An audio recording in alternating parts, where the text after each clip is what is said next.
ഏറ്റവും ആദരണീയനായ യോഗത്തിൻ്റെ ഉദ്ഘാടകനും പ്രശസ്ത കലാകാരനുമായ ശ്രീ വിനീത് അവർകൾ, സ്വാഗതം ആശംസിച്ച ഏറ്റവും ബഹുമാനപ്പെട്ട ശ്രീ ആലങ്കോട് ലീലാകൃഷ്ണൻ അവർകൾ, വേദിയിലുള്ള ബഹുമാനപ്പെട്ട ശ്രീ മജീദ് അവർകൾ, മറ്റ് വേദിയിലും സദസ്സിലുമുള്ള ഏറ്റവും വിശിഷ്ട വ്യക്തികളെ, പ്രിയപ്പെട്ട സുഹൃത്തുക്കളെ, ഇവിടെ സ്വാഗത പ്രസംഗിയൻ സൂചിപ്പിച്ചതുപോലെ തന്നെ ആദരണീയനായ ബഹുമാനപ്പെട്ട MD നമ്മുടെ കൂടെ ഇല്ലാത്ത ആദ്യ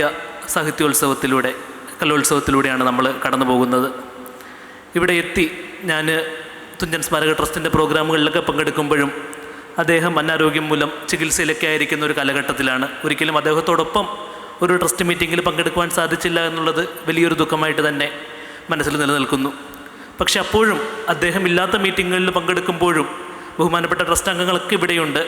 അദ്ദേഹം ഒരു നിറസാന്നിധ്യം തന്നെയായിരുന്നു എല്ലാ മീറ്റിങ്ങുകളിലും എന്ന് എനിക്ക് ഉറപ്പായും പറയാൻ സാധിക്കും.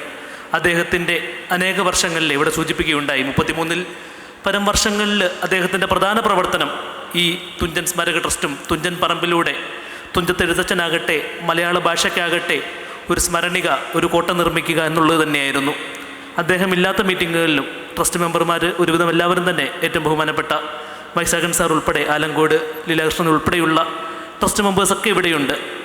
ട്രസ്റ്റ് സെക്രട്ടറി ആയിട്ടുള്ള നന്ദകുമാർ സാറിൻ്റെ ആകട്ടെ, അതോടൊപ്പം ശ്രീകുമാർ സാറിൻ്റെ ആകട്ടെ, അവരുടെയൊക്കെയും വീക്ഷണം അദ്ദേഹം മാറ്റിവെച്ചു പോയ, അദ്ദേഹം വളരെയധികം മുന്നോട്ട് കൊണ്ടുപോയ ട്രസ്റ്റിനെ ഇനിയും ഉയരങ്ങളിൽ എത്തിക്കുകയും തുഞ്ചൻ പറമ്പിൻ്റെ ഭാവി പ്രവർത്തനങ്ങൾ അദ്ദേഹത്തിൻ്റെ ഒരു കാഴ്ചപ്പാടിലൂടെ തികച്ചും മതേതരമായ സാമൂഹിക വീക്ഷണങ്ങളിലൂന്നിയ, എല്ലാവരെയും ഒരുപോലെ കാണുന്ന, മലയാള ഭാഷയെ ഹൃദയത്തോട് ചേർത്ത് പിടിക്കുന്ന, സമൂഹത്തിൻ്റെ സാധാരണക്കാരുടെ ഭാഷയായി, സാധാരണക്കാരുടെ പ്രശ്നങ്ങളിൽ ഇടപെടുന്ന, സമൂഹത്തിൽ ക്രിയാത്മകമായിട്ട് ഇടപെടുന്ന ഒരു ഭാഷയായിട്ട് മലയാള ഭാഷയും മലയാള സാഹിത്യത്തെയും മുന്നോട്ട് കൊണ്ടുപോവുക എന്നൊരു വീക്ഷണത്തിൽ അടിയുറച്ച് തന്നെയാണ് അദ്ദേഹത്തിൻ്റെ ആരോഗ്യപരമായ കാരണങ്ങളാലുള്ള അഭാവത്തിൻ്റെ സമയത്തും ഈ ട്രസ്റ്റും തുഞ്ചൻ പറമ്പും പ്രവർത്തിച്ചിരുന്നത്.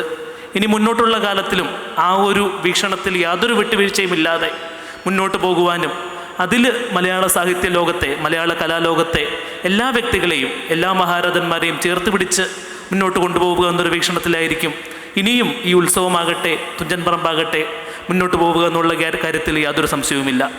ആ രീതിയിൽ അദ്ദേഹത്തിൻ്റെ ഒരു നിറസാന്നിധ്യം എല്ലാ കാലവും ഉണ്ടാകും എന്ന് ഉറപ്പ് നൽകുമ്പോഴും അദ്ദേഹത്തിൻ്റെ ഭൗതിക വിയോഗം തീർച്ചയായിട്ടും നമുക്ക് അദ്ദേഹം തിരൂരിൻ്റെ കൂടി എന്നല്ല, അവസാന വർഷങ്ങളിൽ അദ്ദേഹത്തിൻ്റെ ജീവിതത്തിൻ്റെ വലിയൊരു പങ്ക് വഹിച്ച ഈ മണ്ണിൽ അദ്ദേഹത്തിൻ്റെ ഓർമ്മകൾ നിലനിൽക്കുന്നു എന്നുള്ളതിൻ്റെ ഒരു പ്രകടനം തന്നെയാണ്. തിരൂരിലെ സാംസ്കാരിക ലോകത്തുള്ള, സാമൂഹിക ലോകത്ത് വലിയ വ്യക്തിമുദ്ര പതിപ്പിക്കുന്ന ഒരുവിധം വ്യക്തികളെല്ലാം തന്നെ ഈ പ്രോഗ്രാമിൽ പങ്കെടുക്കുകയും നമ്മുടെ ഈ സാഹിത്യോത്സവത്തോട് ചേർന്ന് നിൽക്കുകയും ചെയ്യുന്നത്.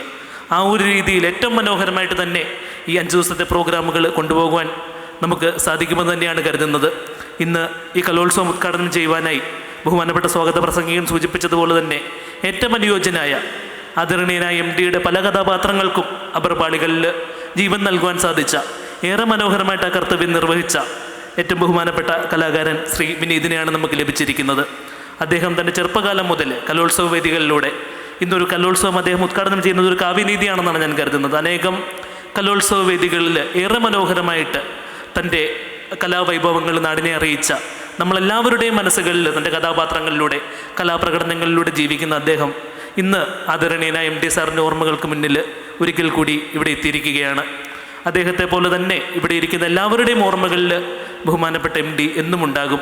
അദ്ദേഹത്തിൻ്റെ വിവിധ മേഖലകളിലെ പ്രവർത്തനങ്ങൾ വളരെ മനോഹരമായിട്ട് തന്നെ 5 ദിവസത്തെ പ്രോഗ്രാമുകളിൽ വളരെ സംക്ഷിപ്തമായി ഉൾപ്പെടുത്തുവാനും അവതരിപ്പിക്കുവാനും സാഹിത്യോത്സവ കമ്മിറ്റിക്കും ട്രസ്റ്റിനും സാധിച്ചിട്ടുണ്ട്. അദ്ദേഹത്തിൻ്റെ സാഹിത്യ ലോകത്തെ ആകട്ടെ, കവിതാ മേഖലയിലാകട്ടെ, വിവിധ കലാരൂപങ്ങളിൽ അദ്ദേഹത്തിൻ്റെ കൃതികളുടെ ആവിഷ്കാരങ്ങളാകട്ടെ, അതൊക്കെയും ഇവിടെ വേദിയിൽ കൊണ്ടുവരുവാൻ നമ്മൾ ശ്രമിക്കുന്നുണ്ട്. അതിന് നിങ്ങളെല്ലാവരുടെയും പൂർണ്ണമായ നിറഞ്ഞ പങ്കാളിത്തം ഉണ്ടാകും എന്നുറപ്പുണ്ടെങ്കിലും അതൊരിക്കൽ കൂടി അഭ്യർത്ഥിച്ചുകൊണ്ട് ഈ പ്രൗഢമായ പ്രോഗ്രാം ഉദ്ഘാടനം ചെയ്യാനായി ആദരണീയനായ ശ്രീ വിനീതിനെ സ്വാഗതം ചെയ്തുകൊണ്ട് നിർത്തട്ടെ.